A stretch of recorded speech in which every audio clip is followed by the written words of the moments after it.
So Mary and I have been camping now for, God, I don't know, five or 6 years or so together.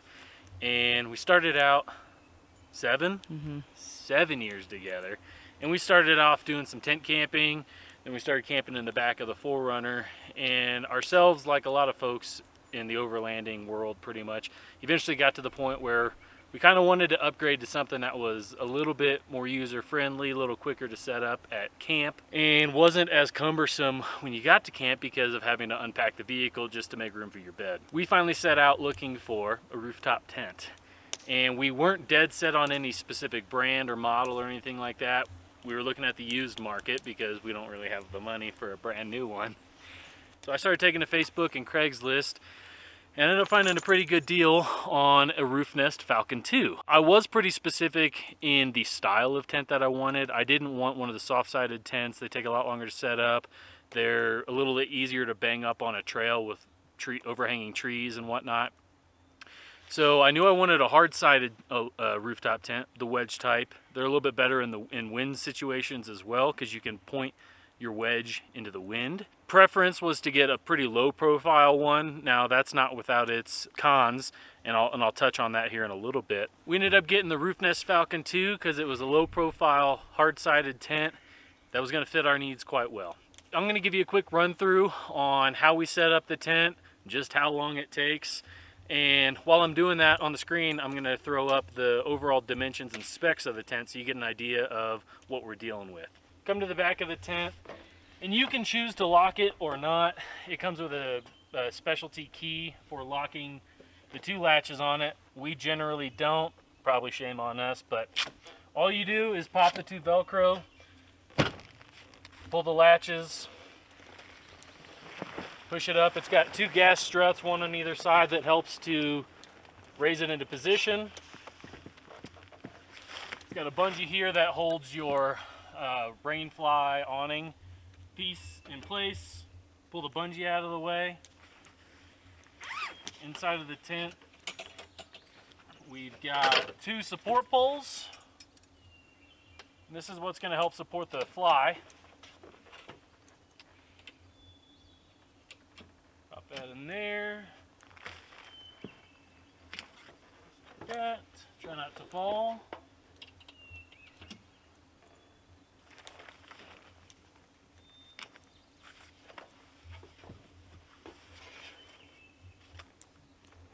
That's it.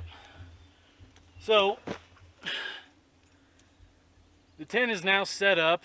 It does come with a mattress inside of the tent, but being a low profile tent, this is going to be one of the cons of choosing this specific model. With it being low profile, you can't fit your bedding in there and leave it. So all of our pillows, blankets, and sheets and stuff like that, we actually have to pack inside of the vehicle. So that's a bit of a bummer. So you got trade-offs. We could have chosen a thicker tent that allowed us to keep our bedding up there, but it ends up sticking up off the top of your vehicle 10 plus inches, and that's really not what I was wanting. So I ended up taking just over a minute. I probably could have done it a little bit quicker if I wasn't blabbing. In about a minute, you can get the tent popped up and set, which is so nice compared to having to deal with, you know, putting a tent up on the ground or getting a bed set up inside of your vehicle. Very nice.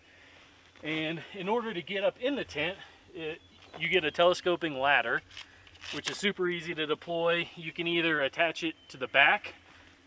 The tent has 3 windows. It has a rear facing window, and it has one on either side. In order to get up in the tent, you've got 2 places where you can mount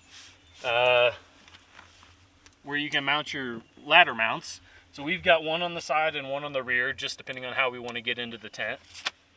Put your ladder up there, drop it down, and now we can pop up in here and get all of our bedding put into place. And usually when Mary and I are doing this as a team, one person hops up here, the other person funnels them the sheets and the pillows and the sleeping bags, and I'd say it's no more than 5 minutes from the point we park and get leveled out to where we've got our bed completely set up, and we don't have to worry about it for the rest of the night. We can just relax, and that's super nice.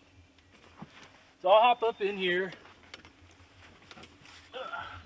give you a good view of my tushy. Get some light in here from the other side. It's pretty spacious. You can sit upright, you know, from midway up all the way to the back. You've got plenty of head space. We ended up sleeping in here with our feet at the bottom of the wedge, which I imagine most people will do that. With our heads up here, plenty of space where we can sit, we can change clothes, get into our night clothes, which is really nice. When we're camping out of the 4Runner, we can't actually sit up inside, and that's been one of the biggest complaints that we've had.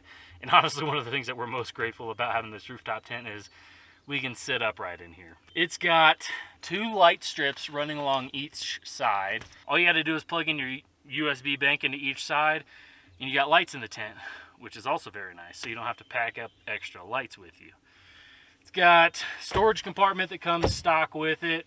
You can put, you know, socks, underwear, cell phones. It's got a clear panel here, so if you're really wanting to watch a movie on your tablet, you can pop your tablet in here, kick back and relax. It's got a soft-sided top, which adds a little bit of insulation, and then this thing is completely blacked out on the inside. When we put these windows, when we zip them up, we'll sleep sometimes accidentally till 10 or so in the morning because it is so dark in here we don't realize that it's morning yet. This mattress is about a 2.5 to 3 inch thick mattress.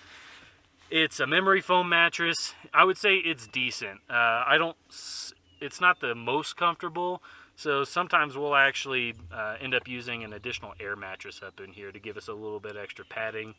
But we have slept on it many times just by itself, and it's not bad, especially if you're a back sleeper. Side sleepers, like myself, bit of a bummer, but that's sort of, again, one of the trade-offs that you get when you go with a lower profile tent versus one of the thicker tents. A lot of things to weigh and factor in as what's most important to you. One of the cons that I would say that I've also noticed with this tent, and I don't know if it's simply because we got it secondhand, is inside there's tape that goes over all of your stitched seams. And I don't know if you can see this, but a lot of this tape is actually peeling off. And I don't know if that's a common thing that occurs with rooftop tents or not, but I'm starting to look into getting some repair tape because that ends up actually allowing light in, which then would of course probably allow moisture in if we had to camp in the rain. As you'd come to expect on pretty much any tent you buy anywhere, the windows do have both the bug netting screen, so you can have that up and get a nice cross breeze coming through there, as well as the blackout sheets, which is very nice. Again, when you're especially at a campsite with a bunch of other people with lights, being able to completely have blacked out windows is pretty nice. One of the other features that pretty much wraps 360 around the entire tent are these 2 rails. They're a slotted rail that run from, like I said, 360 around the tent. And what this allows you to do is, one, you can change where you're mounting your ladder locations, and you can mount a whole variety of different things to your tent. You can mount anything from portable showers to awning, which we actually have an awning mounted up on the opposite side of ours. We'll show you that here in a sec. One thing that we ended up picking up that we really like is a shoe bag. So when we get up in here in the middle of the night, we've got our dirty shoes on. We don't want to bring those up into the tent with us, so I don't remember what brand this was. We ended up getting a 2-pack, but they've got these nubs on the back that just slide into the T-slotted rails. Put those in there, and that'll dangle there, and we'll hop up here, we'll take our shoes off, put them in here, zip it up. They're mesh at the bottom, and that's super nice. So that way we're not dirtying our bed, which was something we also struggled with when we were camping inside of the 4Runner. Like I said, on the opposite side over here, we've got an 8-foot awning mounted up. So there's no concern over really what these rails can handle.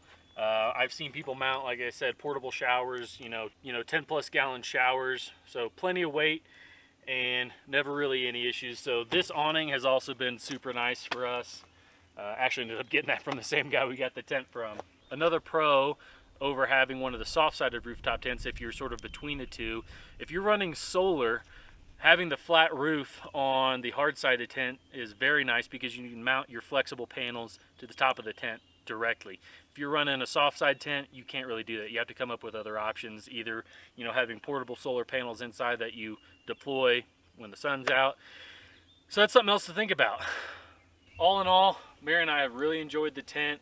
Highly recommend it. I can't necessarily recommend it over other hard-sided tents because I don't really have anything to compare them to. But I can tell you, if you buy the Roofnest Falcon II, you're going to be pretty pleased with it. It performs well, it's not too noisy up on top of the vehicle, and it's nice and low profile. So it's pretty much really met all the criteria that we had. So I hope the video helped. If you have any questions about the tent, feel free to drop them down in the comments below. I do my best to answer every single comment. Appreciate you guys watching the video, and I'll catch you on the next one.